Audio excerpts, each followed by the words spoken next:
Uma barriguinha de papai mesmo, olha só, olha que legal, hein? Glória a Deus, hein? Vocês estão bem? Sejam bem-vindos à paz do Senhor Jesus Cristo, amém, igreja? Estou muito feliz de estar aqui hoje, porque hoje é uma noite especial, hoje é uma noite de batismo, né? E hoje a minha prima Aline vai se batizar. Cadê a Aline? Eu não vi ela, tá ali, glória a Deus, hein, Aline? Que bênção! E eu falei para o Henrique assim, para o pastor Henrique, falei, quando tiver o batismo dela, me chama que eu quero estar lá. Daí ele falou no dia do batismo e falou assim, então você vem pregar que ela vai se batizar. Então glória a Deus. Então eu estou aqui para poder trazer uma mensagem do Senhor para a igreja de vocês, para essa casa linda, abençoada, de pastores que eu amo tanto, que é o pastor Henrique e a pastora Camila, e eu quero poder compartilhar algo do Senhor aqui com vocês, amém, igreja?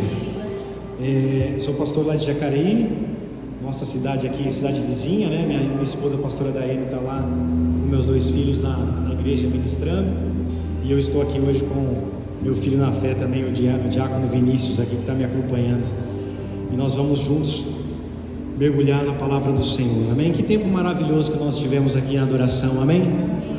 Graças a Deus por isso. Feche seus olhos, vamos orar. Pai querido e amado, nós queremos Te agradecer, Senhor, e Te louvar, porque sabemos, ó Pai, que o Senhor está neste lugar, e a Tua palavra nos diz, onde Teu Espírito está, ali a liberdade, e nós podemos aqui, Senhor, nos alegrar na Tua presença, nós podemos sentir a Tua presença, nós podemos aqui, Senhor, como irmãos, como família de fé, como a igreja do Senhor Jesus, nós estamos aqui, Pai, diante da Sua palavra, diante da Sua presença, diante da Sua santidade, da Sua majestade, Senhor Jesus Cristo. E como filhos e como servos, nós nos submetemos à Sua vontade, nos submetemos à Sua palavra, Pai, nessa noite. Pedimos ao Pai que em nome de Cristo Jesus o Senhor venha ministrar os nossos corações, cada vida que está aqui nessa noite, que a Tua palavra venha de encontro ao coração do Seu povo, Senhor, aos corações dos Seus filhos, que em nome de Jesus Cristo o Senhor venha nos impactar, que o Senhor venha criar em nós, ó Senhor, coisas novas dos céus, revelar para as nossas vidas as coisas dos céus. Nós queremos Te conhecer e também fazer o Senhor conhecido, fazê-lo conhecido. Por isso, em nome de Jesus, Pai, fala conosco, usa a minha vida para falar com essa igreja hoje, não porque eu tenho algo para oferecer a essa igreja, mas porque eu tenho completa dependência do Senhor, e a Tua palavra falará com o Teu povo. Apenas me usa, Senhor, como instrumento em Tuas mãos, para a glória e honra do Teu nome, em nome de Jesus. Se você crê, diga amém. Graças a Deus. Amados, essa palavra que eu vou trazer aqui para vocês tem norteado o meu coração, ministrado a minha vida, primeiramente, principalmente, e é uma palavra que eu tenho declarado sobre a igreja de Jacareí, que eu gostaria muito que vocês também entendessem e vivessem essa palavra. Mas antes, quando eu estava no louvor aqui, o Senhor pediu para eu entregar uma palavra para vocês como igreja, e eu escrevi ali, e Ele me disse assim como o rio corta essa cidade, existe um rio, o Rio Paraíba, que corta essa cidade, um rio de avivamento está vindo sobre essa cidade, sobre essa casa. E o que o Senhor me disse é: não fique fora desse rio, não fique nas margens desse rio de avivamento, mas esteja dentro, esteja inserido, esteja mergulhado no rio da presença de Jesus Cristo. Então, essa glória, essa presença de Deus que eu pude sentir aqui, que nós sentimos no momento da adoração, é algo que vai ser rotineiro, cotidiano na vida de vocês, em nome de Jesus. E essa presença e essa glória de Deus, ela tem um propósito, que é incendiar as nossas vidas, para que nós possamos também incendiar e contagiar outras pessoas aqui nessa terra, em nome de Jesus. O tema dessa palavra é o ambiente que desejamos, é o ambiente que nós produzimos. Ambientes, amados, são reflexos de quem nós somos. O ambiente, ele pode ser formatado, ele pode ser transformado. O ambiente também, ele pode nos influenciar. Nós precisamos entender que eu e você somos transformadores de lugares, transformadores de ambientes. A Bíblia nos chama de embaixadores de Jesus Cristo. Nós representamos o reino de Deus aqui nessa terra. Se você está comigo, diga amém. O ambiente, ele pode ser mudado, mas primeiramente, antes que Deus mude um ambiente, Deus deseja primeiramente mudar as nossas vidas. Deus começa algo dentro de nós, algo prioritariamente nas nossas vidas, para que a partir do momento que nós somos transformados, nós venhamos transformar lugares e venhamos transformar ambientes. A palavra de Deus em Daniel, capítulo de número 1, verso de número 8, se você trouxe Bíblia, abra comigo por favor. Se você não trouxe, acompanhe nos telões, no telão. A palavra de Deus diz assim em Daniel, capítulo 1, verso 8: resolveu Daniel firmemente não contaminar-se com as finas iguarias do rei, nem com o vinho que ele bebia. Então pediu ao chefe dos eunucos que lhe permitisse não contaminar-se. O contexto dessa história é Daniel sendo cativo na Babilônia. Nós sabemos que o juízo de Deus veio sobre Israel e eles ficaram no cativeiro da Babilônia por 70 anos. E ali nesse período do cativeiro, Daniel foi um dos homens que foi levado, um dos príncipes de Israel que foi levado ali para o cativeiro da Babilônia. Ele tinha muita sabedoria, era de uma família muito boa, ele tinha uma inteligência. Daniel era um homem que era muito usado em sonhos, em revelações. E aqui nesse momento, Daniel é levado à Babilônia, e uma das primeiras coisas que foi oferecido para Daniel foi a mesa do rei, a mesa de Nabucodonosor, a mesa da Babilônia, as finas iguarias do rei, as finas iguarias que ele deveria comer para se alimentar. Só que Daniel, quando ele chega neste lugar, ele resolve firmemente não se contaminar com aquilo que estava sendo oferecido para ele. E a Bíblia diz, nesse texto que nós lemos, que Daniel firmemente resolveu não se contaminar. Ou seja, Daniel olhou para aquela situação e disse: eu não quero fazer parte disso. Mesmo estando escravo na Babilônia, mesmo ali tendo que obedecer às ordens, Daniel disse e pediu para o chefe dos eunucos para que ele não fizesse parte daquilo. E ao Daniel não se prostrar a essa comida da Babilônia, da cultura da Babilônia, ele também não se prostra aos deuses da Babilônia, a cultura idólatra da Babilônia.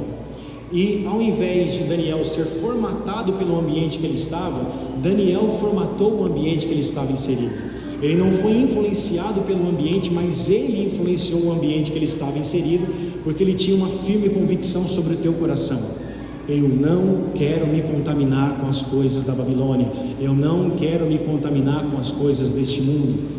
A palavra Babilônia significa confusão, um dos significados da palavra Babilônia. E Daniel não queria se alimentar, queria fazer parte da confusão da Babilônia. Ele disse: não, isso não é para mim. E Daniel, ele não é ali influenciado pelo ambiente, mas ele transforma o ambiente com uma firme convicção que ele tinha no seu coração. E olha o que a palavra de Deus diz lá em Daniel capítulo 1, verso 12 ao 16. A palavra de Deus diz assim: experimenta-te, peço aos teus servos 10 dias, e que se nos deem legumes a comer e água a beber. Então se veja diante de ti a nossa aparência e a dos jovens que comem das finas iguarias do rei, e segundo vires, age com os teus servos. Ele atendeu e os experimentou 10 dias. No fim dos 10 dias, a sua aparência era melhor, estavam eles mais robustos do que todos os jovens que comiam das finas iguarias do rei. Com isto, o cozinheiro-chefe tirou deles as finas iguarias e o vinho que deviam beber, e lhes dava legumes. Daniel fez um teste, 10 dias comendo legumes e tomando água, e eu tenho certeza que essas pessoas que estão aqui, esses príncipes, esses homens que estão aqui, algo vai acontecer sobre a saúde deles, sobre a vida deles. E Daniel, por tomar essa decisão, ele influencia o chefe dos eunucos a também colocar como uma rotina, como uma tabela nutricional, como um alimento ali da Babilônia, os legumes, as verduras e a água ao invés de ser o vinho. Então Daniel, ao invés de ser contaminado, ele contagia o ambiente onde ele está. A contaminação é diferente do contágio. A contaminação geralmente acontece quando você está revoltado com alguma situação. E nós precisamos entender que pessoas que estão revoltadas, elas não conseguem transformar ambiente nenhum. Na verdade, elas contaminam outras pessoas. Eu não concordo com isso, eu não aceito isso, eu não gosto daquilo. E essa revolta, ela contamina outras pessoas, diferentemente de quem está feliz, quem está alegre, quem tem um propósito em trazer uma transformação. Ao invés de trazer uma contaminação, você traz um contágio, ou seja, as pessoas são contagiadas, vira um ambiente contagiante. Então o nosso desafio, amados, se eu e você temos algo para ser transformado, seja na nossa casa, seja na nossa família, seja no nosso ambiente, da nossa igreja local, seja na nossa cidade, isso não pode ser feito de maneira como uma revolta. Isso não pode ser feita na mão de ferro, no braço forte. Isso precisa ser feito através da direção do Espírito Santo, e deve ser leve, deve ser com alegria, deve ser contagiando as pessoas, dizendo: cara, eu tenho algo do Senhor para ser mudado neste lugar, eu tenho uma ideia, eu tenho um projeto, eu tenho uma criatividade, e eu desejo que isso seja transformado. E a partir desse momento, onde você é influenciado pelo Espírito de Deus, você começa a influenciar pessoas, e isso traz transformação para o lugar onde você está inserido, amém ou não? Eu trabalho numa empresa em São José dos Campos, vai fazer 18 anos agora em maio. Eu entrei quando eu tinha 18 anos, e em todo esse período de trabalho, quase a maioridade dentro do trabalho, eu já vi vários tipos de pessoas. Tem pessoas, aquelas que estão felizes no lugar onde ela está trabalhando, elas estão contagiando outras pessoas, elas estão buscando mudança, elas estão colocando ideias, elas estão fazendo parte de projetos. Tem aquelas pessoas que estão acomodadas onde elas estão, elas tanto faz a água correr para cima ou correr para baixo, o que importa para ela é o dia 5, o dia 30 ou o dia 20, somente quando o salário cai na conta. E tem um outro grupo de pessoas que são aqueles que são revoltados, que é aqueles que não concordam com nada, que é aqueles que dizem que nada está bom, que o salário está ruim, a alimentação está ruim, o transporte está ruim, o vale transporte está ruim, ou seja, tudo está ruim. E essas pessoas geralmente elas não conseguem transformar um ambiente, contagiar pessoas, na verdade elas contaminam as outras, porque elas estão com algo dentro do seu coração que é um sentimento de revolta, de tristeza, de amargura. Agora, quando você vê pessoas motivadas dentro do seu ambiente de trabalho, ou numa cidade, ou numa igreja, ou em qualquer ambiente que você esteja, a pessoa faz o negócio acontecer. Quem já viu aquela pessoa, ou quem tem alguém na família, que é aquela que puxa o churrasco, puxa o amigo secreto, puxa as festas? Geralmente quando você tem, ninguém tem, só em Jacareí tem isso, né? Alguém tem alguém da família assim, aquela pessoa animada? Então quando você tem aquela pessoa da família animada, ela faz as coisas acontecerem. Por quê? Porque ela tem um sentimento de contagiar as pessoas. Ela diz: nós vamos fazer churrasco, você leva o doce, você leva o carvão. E mesmo que às vezes as coisas não dão certo, né? Porque tem gente que leva linguiça e quer comer a carne, isso é normal em qualquer lugar, né? Tem gente que não leva nada, faz cara de paisagem, né? Chega com o Dolly, mas quer tomar Guaraná, Coca-Cola zero. Em qualquer lugar tem isso. Só que existe uma pessoa dentro desse ambiente, na nossa família ou em qualquer lugar que a gente está inserido, que ela faz a diferença.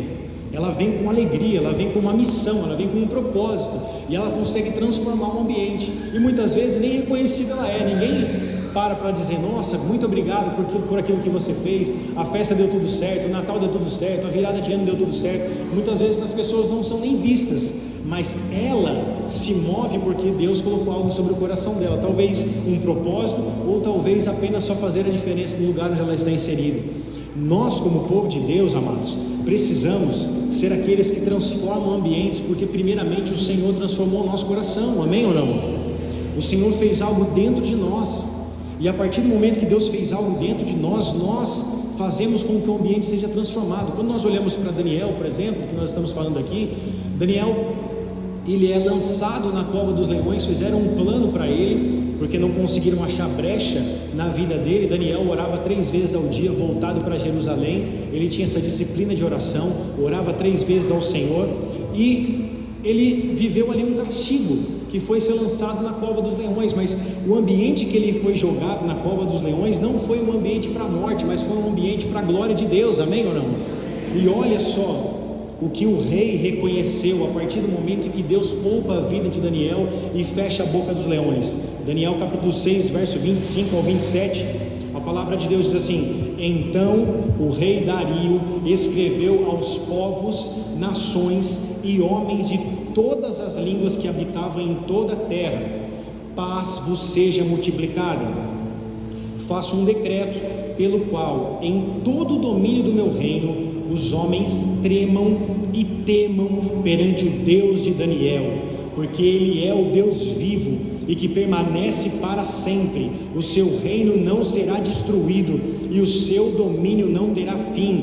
Ele livra, ele salva, ele faz sinais e maravilhas no céu e na terra. Foi ele quem livrou Daniel do poder dos leões. Amém ou não? Um rei ímpio faz um decreto sobre todas as nações onde ele tinha domínio. A Babilônia dominava o Oriente, e ele diz: o Deus de Daniel é o Deus que livra, é o Deus que salva, é o Deus que faz sinais, que faz maravilhas nos céus e na terra. Ou seja, Daniel não foi alguém condenado à morte pela cova dos leões. Diferentemente disso, Daniel foi alguém que influenciou uma nação toda, povos inteiros, com a glória de Deus, porque ele era um homem fiel e Deus estava com ele, fechando a boca dos leões dentro daquela cova. Amém ou não? Isso aconteceu também com Sadraque, com Mesaque e Abednego. Da mesma forma foram levados ao cativeiro juntamente com Daniel na Babilônia, e esses homens recusaram ali a se dobrar a estátua de Nabucodonosor. Eles recusaram a dar glória a Nabucodonosor, e eles também foram reconhecidos pelo seu posicionamento. Eles se posicionaram diante de Deus, e o seu posicionamento influenciou toda também uma nação. Daniel 3:29 diz assim: portanto faço um decreto pelo qual todo povo, nação e língua que disser blasfêmia contra o Deus de Sadraque, Mesaque e Abednego seja despedaçado e suas casas sejam feitas em monturo, porque não há outro Deus que possa livrar como este. O rei viu o quarto homem na fornalha. Era a aparição de Jesus Cristo. A teologia chama isso de teofania, que é a aparição de Cristo no Antigo Testamento. Ou seja, o quarto homem da fornalha estava lá, Jesus estava na fornalha, a glória de Deus estava na fornalha, ela foi aumentada 7 vezes mais a sua potência, mas a presença de Jesus Cristo estava lá. Ou seja, aqueles homens não se dobraram a Nabucodonosor, e eles foram honrados, ao invés de serem influenciados e se dobrarem a uma cultura idólatra. Não, eles continuaram posicionados, e Deus foi glorificado. Amém ou não? Todos esses homens que eu acabei de dizer, Daniel, Sadraque, Mesaque e Abednego, todos eles, quando chegaram para ser escravos na Babilônia, tiveram os seus nomes mudados, mas eles não tiveram a sua identidade em Deus mudada. Eles se mantiveram firmes na presença do Senhor. Eles sabiam quem eles eram para Deus, e eles sabiam quem Deus era para eles. E para que ambientes sejam mudados, amados, para que lugares sejam mudados, nós devemos ter essa firme convicção de quem Deus é para nós. Ele é o nosso Senhor, Ele é o nosso Salvador, Ele é aquele que entregou o seu Filho para morrer naquela cruz por nós. Ele tomou o nosso lugar, Jesus morreu e padeceu no nosso lugar, e nós temos a certeza de fé que por causa de Cristo nós temos vida e vida em abundância. Amém ou não? Então esse ambiente que eu e você vivemos através de Jesus e através da sua palavra é um ambiente de amor e de serviço, é um ambiente familiar regado de unidade, e ele é um ambiente saudável e que manifesta a alegria da salvação. Todos nós temos momentos de tristeza, momentos que nós estamos mais chateados, momentos onde nós estamos passando por uma dificuldade na nossa vida. Mas uma coisa é você ter tempos ou temporadas onde você não está tão bem, e outra coisa é você viver nesse estado de paralisia, onde a tristeza tomou conta do teu coração e do meu coração. Nós não fomos chamados para viver dessa forma, com um estado de paralisia, onde a tristeza nos jogou por terra, onde nós não temos mais expectativa, não temos mais esperança. Não, muito pelo contrário, nós somos pessoas que têm a alegria da salvação sobre as nossas vidas, amados. Nós temos esperança. nós temos para quem olhar, nós temos onde nos apegar. Nós olhamos para Jesus Cristo, que é o autor e consumador da nossa fé, a âncora da nossa alma, e nós temos esperança, nós temos expectativa que Deus está cuidando de todas as coisas, e Ele sempre virá nos socorrer no seu tempo oportuno. Ele não dorme, o guarda de Israel não dorme, nem dormitará. Ele é o nosso socorro bem presente na tribulação, e nós temos, amados, que viver essa certeza nas nossas vidas, e essa certeza vai fazer com que famílias e vidas sejam tocadas também, em nome de Jesus. Eu tenho certeza que, assim como eu, você tem pessoas ainda para ser alcançadas na sua família, primos, tios, avós, pais, irmãos, e essa compaixão precisa ser algo que move nosso coração, de olhar para aqueles que ainda não têm o Senhor, que não têm a presença, que ainda não têm uma esperança viva dentro dos seus corações, e nós nos movemos com compaixão para anunciarmos quem Jesus é. Jesus, Ele se movia em compaixão. Quando Ele está passando na beira do caminho em Jericó, o cego grita: Jesus, filho de Davi, tem compaixão de mim. Jesus, filho de Davi, tem misericórdia de mim.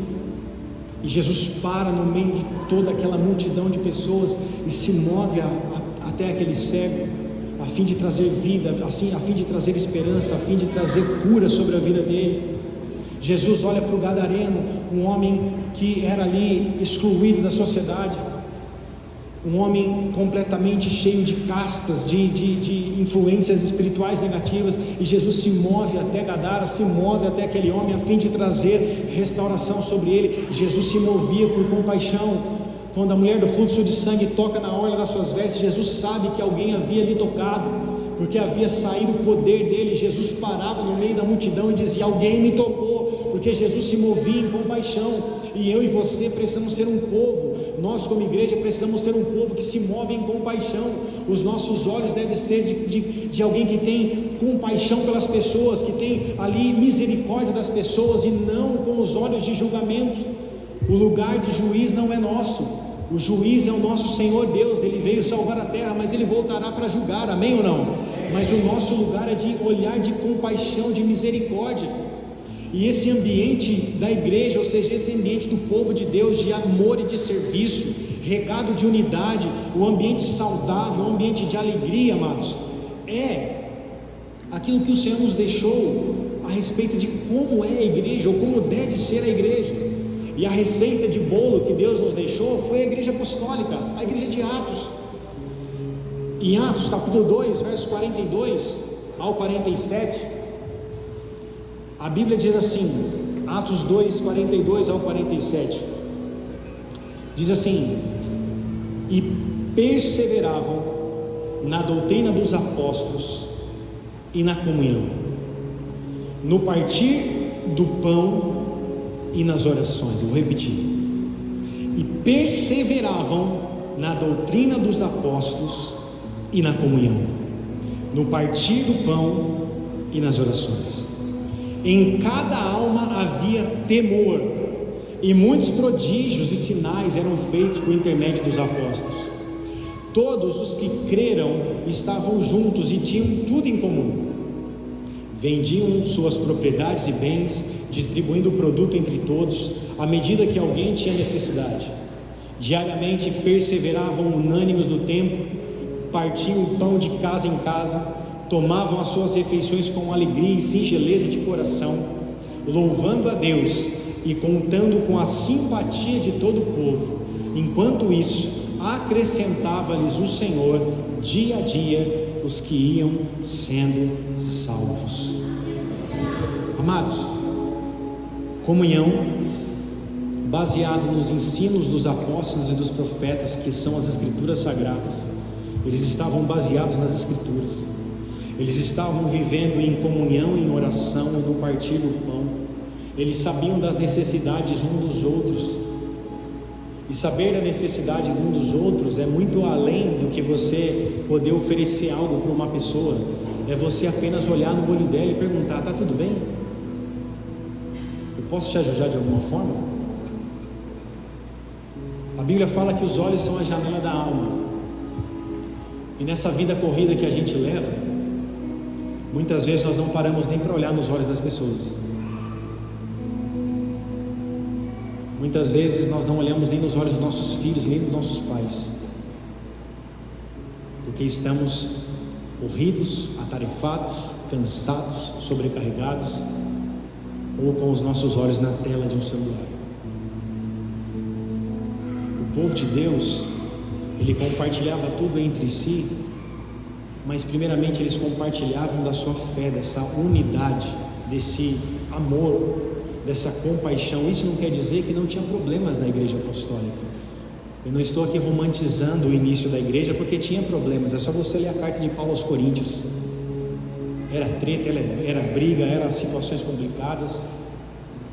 Só que existia, amados, dentro da igreja apostólica, um zelo, porque havia temor, e os sinais acompanhavam eles.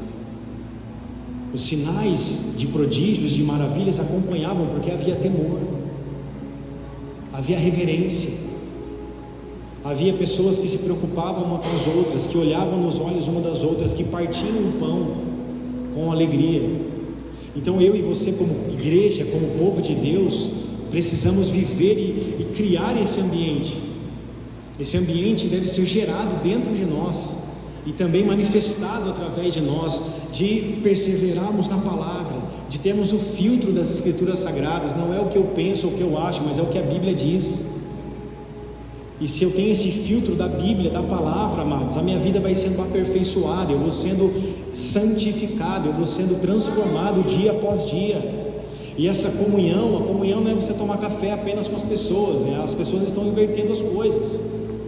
A comunhão não é apenas o café com o pastor, não é apenas o café entre os irmãos. A comunhão, a palavra comunhão é a palavra koinonia no grego, que significa compartilhar de algo. Então não é apenas você tomar café e falar do Corinthians, do São Paulo, de tudo que está acontecendo talvez nas notícias ou no mundo. A comunhão é você partir do pão e compartilhar de Cristo, é falar de Jesus, é abrir o teu coração, é compartilhar suas dores, compartilhar aquilo que você está vivendo, é você auxiliar também pessoas. Essa é a realidade que nós precisamos viver, chorar com os que choram, se alegrar com os que se alegram, poder ofertar e oferecer para vidas aquilo que muitas vezes elas não têm, que muitas vezes é um abraço, um bolinho quente, é um café na mesa, é um pão com mortadela, é um pão com manteiga, que às vezes é tão simples e tão pequeno, parece, mas é algo que muitas vezes vai ser a resposta de Deus sobre a vida de uma pessoa. Amém, amados? Eu e você precisamos nos mover nisso, nessa simplicidade do Evangelho, nessa pureza do Evangelho, mas que traz vida, que traz cura, que provê um ambiente de restauração, que provê um ambiente de renovação, que provê um ambiente de alegria. É algo que você provê sobre a pessoa, porque Cristo proveu sobre a tua vida, porque Cristo tocou a sua vida, você deseja tocar a vida de alguém, e isso, amados, deve ser gerado em nós, gerado sobre as nossas vidas. Tiramos o pé do lugar de julgamento, porque a igreja não é um lugar onde você chega com preconceitos. Hoje o pastor está de camisa, não, hoje ele está de camiseta, hoje ele está de tênis, hoje ele está de sapato. Não é um lugar onde você chega com preconceitos, é um lugar onde você deixa as pedras de lado, você deixa os seus preconceitos de lado e você se abre para o rio de Deus, você se abre para aquilo que Deus deseja fazer na sua vida, você abre o teu coração para a glória de Deus, para a manifestação do Espírito Santo, para os dons do Espírito Santo, você se abre para novos relacionamentos, você sai às vezes do clube do bolinho, da luluzinha e se relaciona com outras pessoas, a fim de encontrar Cristo nela e Cristo ser revelado sobre você. Você desenvolve novas amizades, você se abre para novos relacionamentos, você vive a unidade como irmãos. E isso faz com que a igreja cresça, porque o papel de fazer a igreja crescer não é nossa, mas o papel de fazer a igreja crescer é do próprio Cristo, porque esse é o interesse de Deus, que a família cresça, sempre há lugar para mais alguém. Deus, Ele é o maior interessado na sua igreja, porque Ele é o cabeça da igreja, Ele deseja que a igreja cresça, que a igreja flua, que a igreja amadureça, porque Ele é o maior interessado nisso. Ou seja, enquanto nós fazemos a nossa parte, Deus faz a dele. E nós precisamos preservar esse ambiente, cuidar desse ambiente de perseverança, de partir do pão, de comunhão, de olhar nos olhos, de se importar. Domingo eu estava passando na igreja, eu gosto muito quando acaba o culto, de sair andando pela igreja, de sair olhando nos olhos das pessoas, perguntando como elas estão. eu vou em toda a igreja e passo lá no nosso salão e vou olhando para as pessoas. Eu passei domingo, olhei para o olho do rapaz e falei, tá tudo bem? Ele falou, com uma resposta de praxe, não, tá tudo certo, tudo bem. Mas eu olhei no olho dele e disse, não, tá tudo bem. Fiquei com isso na minha cabeça. Segunda-feira eu mandei mensagem para ele, falei, tá tudo bem? Ele falou, realmente, pastor, na verdade não tá. Eu estava para falar com você, mas fiquei postergando, fiquei com vergonha, e não tá tudo bem, aconteceu isso. E aí eu pude conversar e trazer uma nova perspectiva sobre ele, sobre a vida dele. Porque em alguns momentos nós passamos por coisas, por situações difíceis, mas às vezes a gente só tem a nossa ótica sobre o problema, e não paramos para ouvir o outro lado, não paramos para ter uma nova perspectiva, e ficamos só com aquilo. E quando vem alguém e diz, não, mas existe essa visão também, existe a visão superior, a visão do topo, tem a lateral, e quando você começa a enxergar de uma nova forma, isso talvez comece a fazer sentido sobre a tua vida. E isso só acontece quando eu estou aberto para isso, a abrir o meu coração, a falar com pessoas e pedir ajuda. E isso se chama humildade.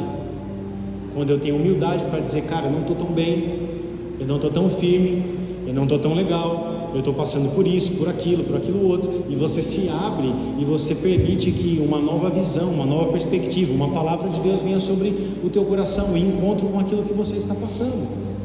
E às vezes aquilo que você está passando parece que se tornou um gigante, se tornou uma coisa tão grande que parece que para você não tem mais saída, mas às vezes é só uma questão de ponto de vista, é só uma perspectiva. E a partir do momento que a palavra de Deus entra sobre a tua vida, e entra um conselho, existe ali uma palavra sobre a tua vida, as coisas começam a mudar. E esse ambiente da presença, esse ambiente que nós desejamos e produzimos esse ambiente, a partir do momento que nós mudamos e aceitamos essa mudança, primeiramente isso acontece na nossa mente, no nosso coração. Primeiramente nós somos mudados. Isso reflete nas nossas emoções e nos nossos corações. E quem que vive essas primeiras mudanças que o Senhor faz na nossa vida? Primeiramente as pessoas que estão mais perto de nós. Se você é casado, é sua esposa, é o seu marido, são seus filhos. Se você é solteiro, são seus pais, são seus amigos mais próximos. E a partir do momento que esse ambiente começa a ser mudado, onde nós estamos inseridos, e nos lugares onde nós estamos, pessoas que estão inseridas nesses lugares começam a ser impactadas com o nosso testemunho, com a nossa mudança, com a nossa nova maneira de pensar, com a nossa cosmovisão sobre as coisas. A nossa visão muda, porque quando você tem uma perspectiva de Cristo, tudo muda. Todas as pessoas que tiveram um encontro real com Jesus, elas tiveram as suas visões mudadas, elas tiveram completamente as suas vidas mudadas. Quando a mulher samaritana teve encontro com o Senhor Jesus no poço, a partir do momento que ela teve a revelação de quem Cristo era, ela sai revelando para todo mundo quem Jesus era. Ela sai correndo para contar que ela encontrou o Messias. Então, quando nós temos esse encontro com o Senhor verdadeiro, nós começamos a ser esses proclamadores, esses embaixadores dessas boas novas, e Jesus nos chamou para isso. Jesus nos chamou para sermos luz deste mundo e sal dessa terra. Você pode dizer amém por isso? Eu estou partindo para o final aqui. Abre lá comigo em Mateus capítulo 5, verso 13. Mateus 5, 13.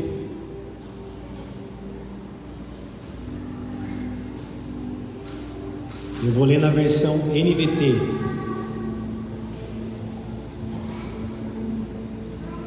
Mateus 5, 13 até o 16.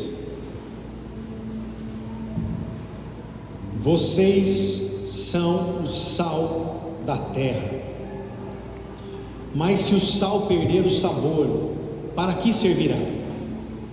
É possível torná-lo salgado outra vez? Será jogado fora e pisado pelos que passam, pois já não serve para nada.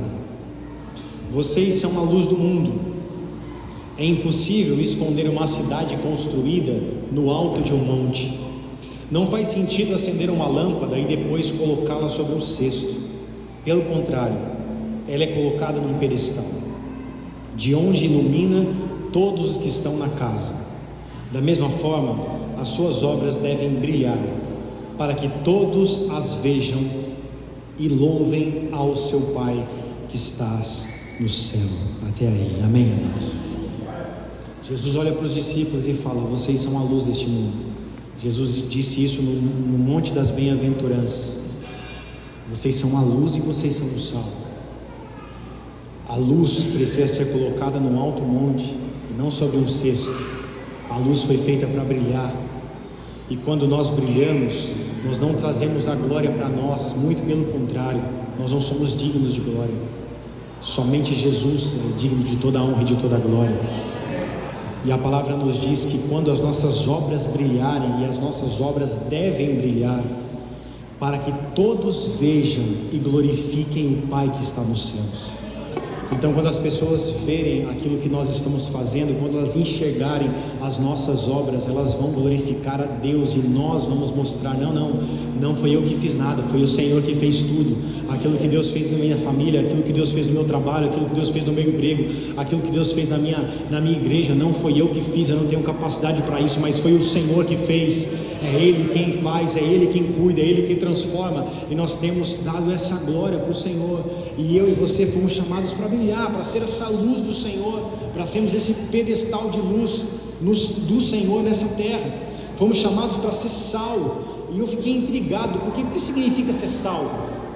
Ser luz, tudo bem, você tem que iluminar, mas ser sal, tudo bem, sal serve para salgar. Mas eu fui pesquisar um pouco mais sobre isso, e eu vi que Jesus falou em outro momento a respeito de ser sal, e está lá em Marcos capítulo 9, verso 49. Marcos 9, 49 até os 50, a palavra de Deus diz assim, na versão RA, fala: porque cada um será salgado com fogo. Bom é o sal, mas se o sal vier a tornar-se insípido, como lhe restaurará o sabor? Como lhe restaurar o sabor? Tende sal em vós mesmos e paz um com os outros. Jesus disse que a gente é luz e sal deste mundo, e depois Jesus disse que o sal será salgado pelo fogo, e também disse que nós devemos ter sal e paz. E eu fui pesquisar o que isso significava. O sal era um elemento fundamental nos tempos de Jesus e nos tempos antigos, porque o sal ele era tanto conservante do sabor, como também intensificador. Muitas pessoas conservavam a carne, conservavam as coisas banhadas no sal. O bacalhau, por exemplo, a carne do bacalhau, do peixe, é conservada pelo sal. O sal, no Antigo Testamento, representava a aliança. O sal era símbolo de durabilidade. O sal representava perpetuidade e representava lealdade e aliança com Deus. E no Antigo Testamento, Levítico, capítulo 2, verso 13, diz que todas as ofertas que eram entregues no altar tinham que ser banhadas ali, temperadas com sal. Levítico 2,13 diz assim: toda oferta dos teus manjares temperarás com sal. A tua oferta de manjares não deixarás faltar o sal da aliança do teu Deus. Em todas as tuas ofertas aplicarás sal. Em Números 18, 19, diz assim: todas as ofertas sagradas que os filhos de Israel oferecerem ao Senhor, deis a ti, aos teus filhos, deixa eu colocar aqui meu cronômetro, os teus filhos, as tuas filhas contigo, por direito perpétuo, aliança perpétua de sal perante o Senhor é esta, para ti e para a tua descendência contigo. E eu entendi o que isso está querendo dizer. Se o sal era o símbolo da aliança, e nas ofertas tinham que ter sal, e Jesus disse que o sal, ou melhor, que nós seremos salgados com o fogo representa a purificação, e o sal era aquilo que estava nas ofertas. Quando nós olhamos para o texto de Romanos, nós começamos a entender sobre isso, porque Paulo vai dizer aos romanos que o sacrifício somos nós. Paulo vai dizer que o sacrifício é a nossa própria vida. Ele vai dizer em Romanos capítulo 2, verso 1 e 2, ele fala assim: rogo-vos, irmãos, pelas misericórdias de Deus, que apresenteis o vosso corpo por sacrifício vivo, santo e agradável a Deus, que esse é o vosso culto racional. Então, se eu sou o sacrifício Se você é um sacrifício, e essa é a nossa forma de culto racional, ou seja, com entendimento, não é emocional, mas é racional, que eu entrego a minha vida como forma de sacrifício ao Senhor, isso precisa ser feito através de uma aliança. E por isso que Jesus disse a respeito do sal. O sal representa a lealdade, representa a aliança. E se eu e você temos uma aliança com Deus, nós vamos ter a capacidade de nos entregar para Ele e para a glória dEle. Amém, amados? Somente quem tem uma aliança com o Senhor pode entregar algo para Ele. Quando você olha para a vida de Abraão, ele tinha uma aliança com Deus, pela fé, e essa aliança com Deus fez com que Abraão não poupasse nada para Deus, até mesmo o seu único filho chamado Isaac. Abraão oferta, ele entrega a Isaac. Então Deus pede a maior oferta para Abraão, para testá-lo, para prová-lo. Eu quero seu filho, seu único filho, filho da sua velhice. E ele faz isso com amor, ele faz isso com zelo, ele faz isso com alegria, porque ele tinha uma aliança com o Senhor. E se eu e você, como corpo, como família, como igreja, tivermos essa aliança com o Senhor perpétua, de lealdade, de fidelidade ao Senhor, não haverá nada que nós deixemos de entregar a Deus, ou seja, entregaremos primeiramente a nossa vida, entregaremos o nosso coração, os nossos pensamentos, entregaremos a nós mesmos como um culto racional a Deus, ou seja, primeiro eu me entrego à sua glória, eu me rendo à sua presença, e a partir do momento que eu mostro essa lealdade e vivo essa aliança com o Senhor, tudo é transformado sobre a minha vida, amém ou não? Eu preciso manter essa aliança, essa fidelidade com o Senhor, e assim ter sal e paz, porque Jesus disse: tenham sal e tenham paz, ou seja, tenham aliança comigo e tenham paz um com os outros. Essa aliança com o Senhor, essa vida com Deus, faz com que eu e você possamos sim salgar a terra. Aí faz sentido ser luz e ser sal. Nós passamos a influenciar e conservar o sabor e intensificar o sabor, porque nós temos aliança com Deus. Nós somos o sal dessa terra porque temos uma aliança com Deus. Nós somos essa luz deste mundo porque temos uma aliança com Deus. E por termos aliança com Ele, porque temos fidelidade com Ele, vida com Ele, um coração voltado a Deus, amados, nós somos primeiramente transformados, e os ambientes onde nós estamos inseridos também são transformados. Quando você olha para a história da humanidade, você vê grandes homens que apenas tinham algo dentro do seu coração, e a partir desse propósito eles começaram a transformar ambientes. Quando você olha para Martin Luther King Jr., ele disse: eu tenho um sonho, I have a dream, eu tenho um sonho de ver negros e brancos unidos, andando juntos, frequentando as mesmas escolas, frequentando as mesmas igrejas. Ele era contra todo tipo de segregação social e racial.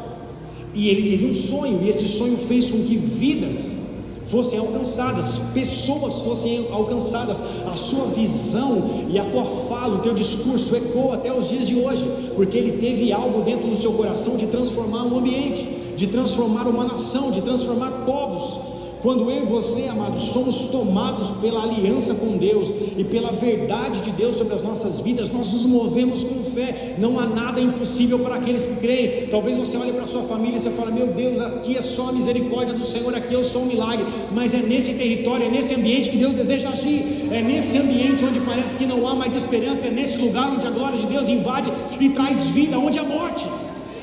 Quando você olha para o vale de ossos secos, você fala: meu Deus, o que aconteceu ali? Um homem cheio do Espírito Santo, voltado a Deus, com aliança com Deus, ele profetiza, filho do homem, profetiza sobre o vale de ossos secos, profetiza a vida sobre o vale de ossos secos, e um vale tomado de ossos, de morte, começa ali se formar um grande exército, porque ele viu algo diferente, porque o Senhor o encheu de uma capacitação do céu e de uma palavra para que ele profetizasse. Quando você e eu somos homens e mulheres de Deus que têm uma aliança e que desejam transformar ambientes, nós temos uma ferramenta sobre as nossas vidas, que é a palavra. Nós usamos a palavra, nós profetizamos a palavra, nós declaramos a vida de Jesus Cristo, a porção de Jesus Cristo, a glória de Jesus Cristo, o poder de Jesus Cristo, e isso faz com que vidas e famílias sejam transformadas, ambientes sejam restaurados, porque a glória de Deus invade e traz vida onde há morte. Aleluia! Glória a Deus!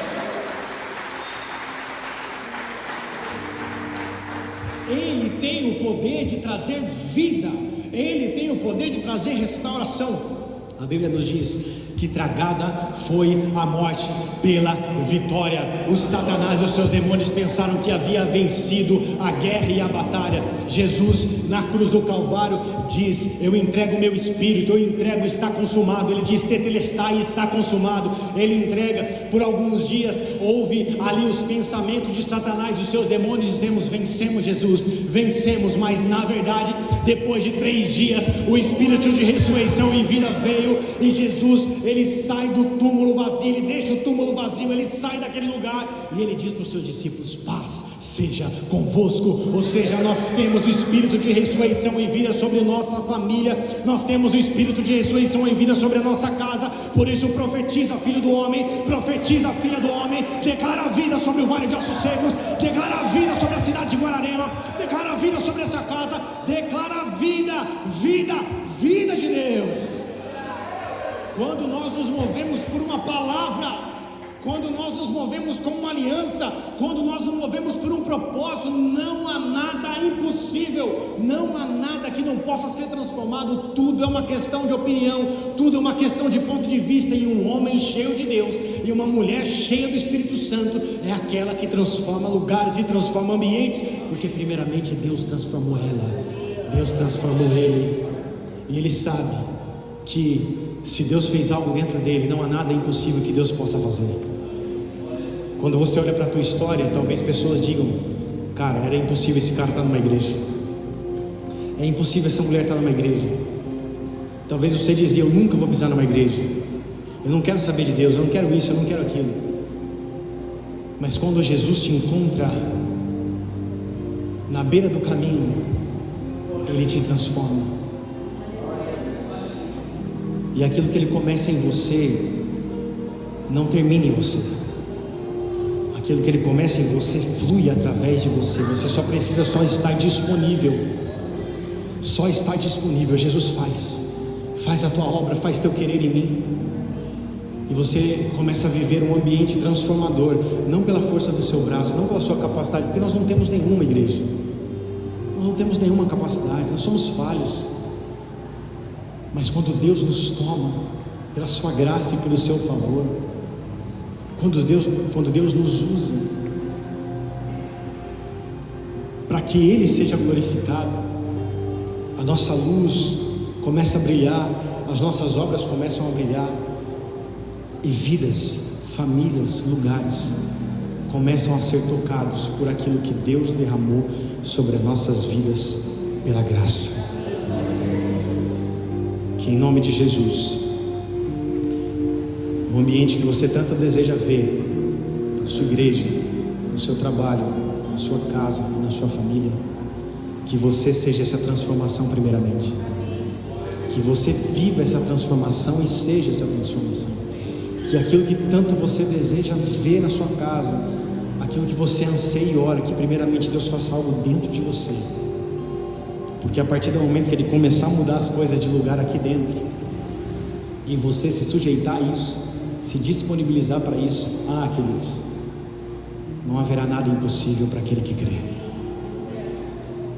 É só você se entregar completamente e deixar que aquele que começou a boa obra, Ele é fiel para cumprir. Feche seus olhos, cubra sua cabeça.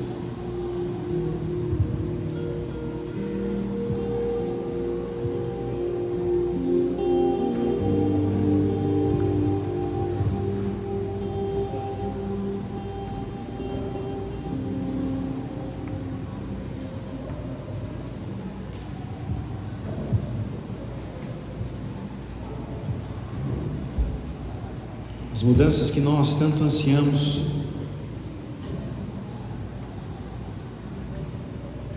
os lugares que nós queremos que seja transformado,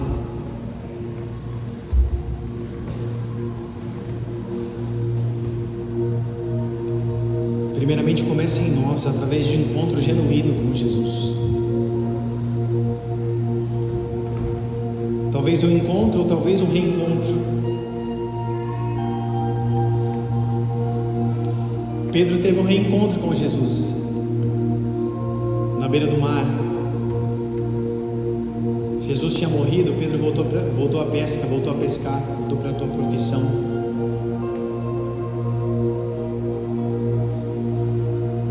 Jesus ressuscita e vai ao encontro de Pedro.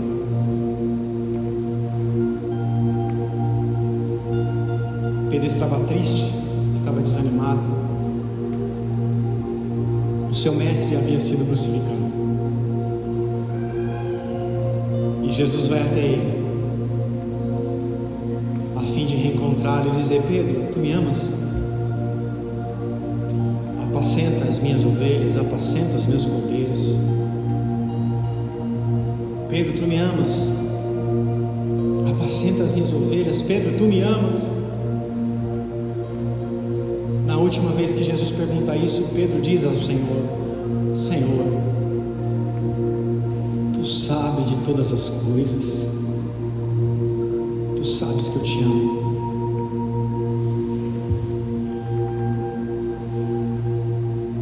Queridos, existem momentos que nós precisamos apenas desse reencontro com Jesus, porque a partir do momento que Ele começa a fazer algo dentro de nós, Ele começa a operar através de nós. Se a nossa visão muda, as coisas também mudam. Se o nosso coração é mudado, nosso sentimento é mudado, nossas emoções são mudadas, as nossas ações são mudadas. Talvez você tenha entrado por um lugar de distanciamento, talvez você tenha entrado por um caminho de tristeza, de amargura, de dor, ou até mesmo de revolta, por não ver as coisas acontecendo como você gostaria. Mas hoje o Espírito Santo te chama novamente para o lugar da comunhão. O Espírito Santo te chama para o lugar da intimidade. O Espírito Santo te chama para o altar. O Espírito Santo te chama para a presença do Pai. E é nesse lugar que tudo muda. É nesse ambiente da glória de Deus que as coisas acontecem e as coisas mudam. É nesse lugar onde nós nos sujeitamos ao Espírito Santo e à sua doce presença, dizendo: Senhor, muda a minha visão, muda o meu coração, tira de mim toda a religiosidade. Tira de mim, Senhor, as minhas perspectivas erradas, os meus julgamentos, os meus preconceitos. Tira de mim, Senhor, a minha forma julgadora de ver as coisas, a minha opinião sempre amarga, sempre ácida. Me transforma, Senhor, me transforma com o poder da sua glória, me transforma com o poder do teu Espírito, primeiro em mim, depois do lugar onde eu estou inserido, primeiro em mim, Senhor, e depois nos ambientes onde eu estou. A boa obra começa em você.